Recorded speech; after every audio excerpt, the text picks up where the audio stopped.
Hey, what's going on, guys? It's Gaming Fiends. Been playing some True Warrior in PvP, and it's been a lot of fun. So I'm just gonna go over some quick tricks and tips for how to play True Warrior in PvP. So first of all, I'm gonna go ahead and take a look at the talents.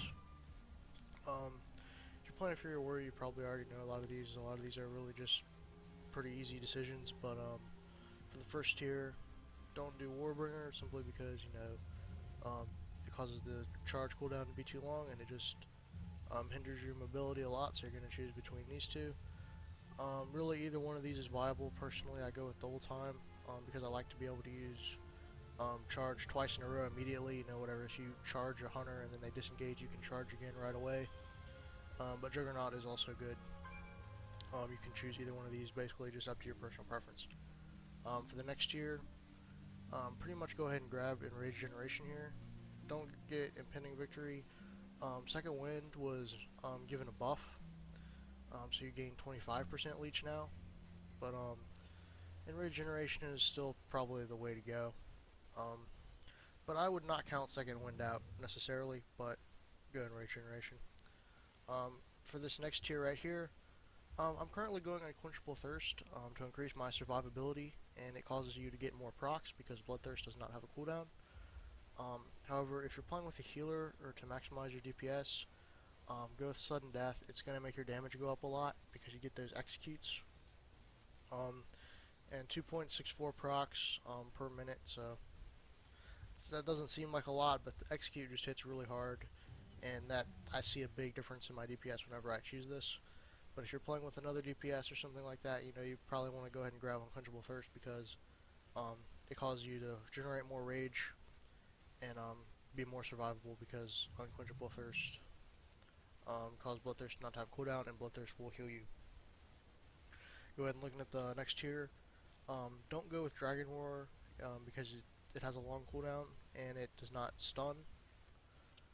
Shockwave is good because it's an AoE stun, so especially if you're playing Battleground or something and you have multiple targets, it's really useful. However, you do have to be in melee range and they have to be right in front of you for it to work. Stormbolt has a little bit shorter cooldown, however it is only a single target stun. But I like the 10-second difference cooldown, and in Arena or 2v2 or something like that, I really like the ranged single target stun. I find it very useful. However, Shockwave is also viable. It's pretty much situational here. For the next tier, Mass Spell Reflection is good because all your party members, will get the Spell Reflect buff. So pretty much any three of these are all situational again. I personally like to go with Safeguard simply because it increases my mobility, so I can just run over to another party member to either get closer to an enemy or get away from an enemy by essentially charging. This is essentially just a charge to an ally instead of an opponent. Only a 30-second cooldown, and also if someone else is dying, it reduces their damage taken by 20% for 6 seconds, and you take the next attack. So whatever, if you're playing twos and your healer's about to die, Warlock's casting a Chaos Bolt, you can go ahead and intercept that and take the damage so they don't have to. And Vigilance, I usually use this for more of a PvE thing, but this is also very useful in PvP, obviously, especially if you're doing twos and you're not the target, because 30% damage reduction is pretty good, and also it lasts 12 seconds. It's kind of a long cooldown, but like I said, this can also be very useful. When it comes to this tier, it's really highly situational, and like I said before, only reason I use Safeguard is really just for the mobility. So that's why I go ahead and take that. So for the 90 tier, again, all three of these are pretty good.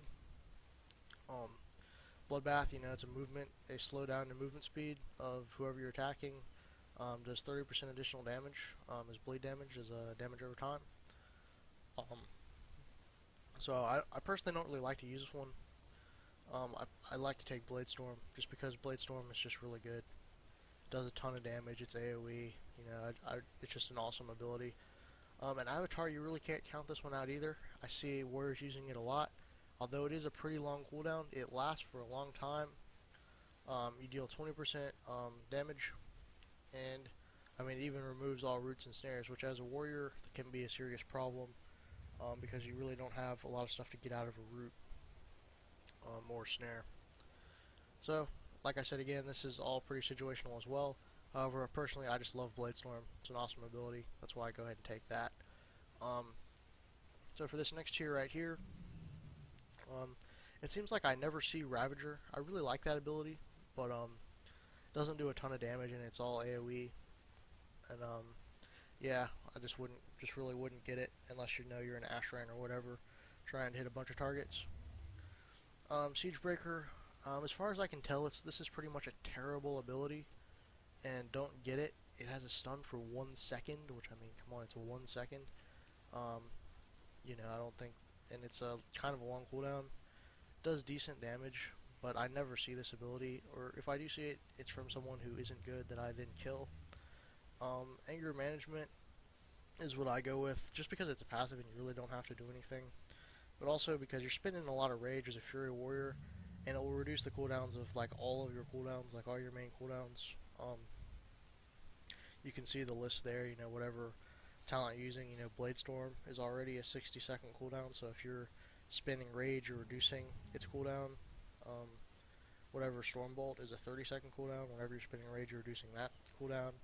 Same with Heroic Leap, Die by the Sword. That's why I go ahead and take this one, because it just reduces the cooldowns of all your best abilities, and I find that to be very useful in PvP. Alright, now I'm going to go ahead and take a look at your Glyphs, and start off with Glyph of Bloodthirst. The only reason I would use this is if I'm using the talent, let's see, where is it? Unquenchable Thirst, because Bloodthirst doesn't have a cooldown, so, you know, it doesn't have a cooldown, and it heals you for more. I believe that it's currently 2%, so normally it's 1%, so with the Glyph it heals me for 2% of my max health, up from 1%. And there's no cooldown, so, you know, every time I use this, I get healed for 2% of my maximum health. It has no cooldown with this talent, and with this Glyph, it heals for 100% more. So the only reason I would take Glyph of Bloodthirst is if I was using the Unquenchable Thirst talent. If I wasn't using the Unquenchable Thirst talent, I would go ahead and grab Die by the Sword. I would probably be going, I'm sorry, if I was going with Sudden Death talent, then I would be going Bull Rush for the additional rage. I mean, obviously you want rage as much as you can get. As Fury, I often generate a lot of rage, so I like to go ahead and take this just so I can get an extra rage pool going and build up that rage. And Glyph of Shattering Throw, you might want to take this just because if you see whatever, a paladin or a mage, you can just use this to break their ice block or break their bubble or whatever, their hand of protection. So I find that very useful. However, depending on what comp you're playing against in arena, it might be completely worthless. But yeah, these are the Glyphs that I currently use. I recently switched to Fury from Arms just because I kind of like Fury better. I mean, you get to dual wield the two-handed weapons, which is probably why a lot of people pick Fury. But what I've really noticed is that you can play Fury very defensively or very offensively, switching between battle stance and defensive stance. As I previously mentioned, going ahead and taking this Glyph of Bloodthirst Glyph and taking the Unquenchable Thirst talent gives you a significant amount of healing. And playing in defensive stance, you don't generate as much rage. However, it also allows you to use this ability right here, which causes you to consume your rage to put a barrier on yourself that absorbs damage, which has also been really useful. And I went ahead and I made a macro, and I'll put these in the description. Basically, all this does is it just uses all your defensive cooldowns at once. You know, Die by the Sword, Spell Reflection, Shield Barrier, Defensive Stance, Rallying Cry. So if your health is getting low or whatever, you're in battle stance, it switches you over and activates all your defensive cooldowns. So I'll put that in the description, or you can probably just make that by yourself. And I also have an alternate one for doing as much burst damage as you can. And it pretty much just goes ahead and casts all of your offensive cooldowns. Another thing that you can do as a decision for your gear is your trinkets. Currently, right now, I'm going with 2 DPS trinkets to maximize my damage. It's a common misconception that you have to use a medallion in order to get the set bonus, you take 15% less damage from players. You don't, you can go ahead and go double DPS trinkets, and you still get that bonus. So you're really not making a trade-off. The only thing is that, you know, obviously you can't use the U's on the trinket, so you can't get out of stunts and stuff like that. But I think that the additional damage that's provided is pretty significant, as well as that versatility, giving you a little bit extra healing, a little bit extra damage, is why I go ahead and go double DPS trinkets. But really, that's another decision that's just completely up to you. Also, obviously, you want to go with two-handers if you can. However, you know, obviously, if you're trying to build conquest points, it's pretty late in the season at this point. However, if you're just starting out, I could really see the appeal of going with two one-handers, simply just because 7,000 conquest is a lot to spend for your weapons. And I'm really, you know, like I mentioned before, just basically, your rotation is pretty simple, and just choosing between commanding shout and battle shout is another way of just determining whether you're going to be trying to play more defensively or more offensively, and alternating between battle stance and defensive stance. Also, I'd like to mention Berserker Rage. You definitely want to use this because it causes you to become enraged, and it allows you to go ahead and use Raging Blow. Obviously, whenever you want to go, fighting someone you want to put a hamstring on them,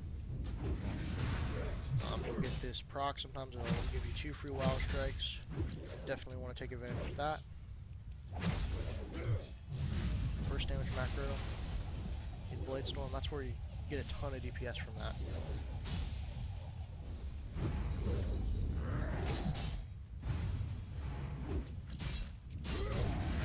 And as pretty much to get rid of your rage, just go ahead and use Wild Strike.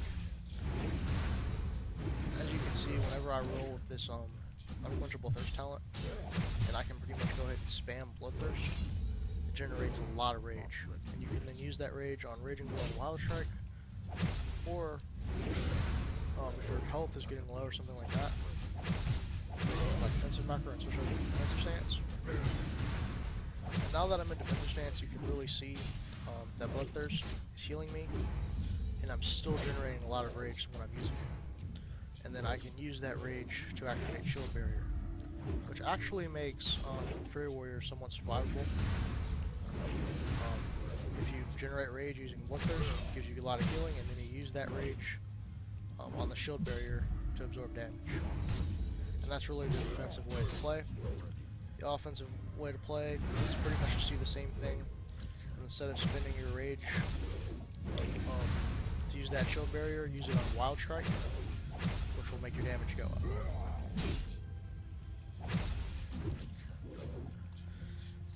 So yeah, that's pretty much going to be it for this Fairy Warrior guide. This wasn't very in-depth, so there's a lot of stuff that I probably didn't go over, especially the rotation.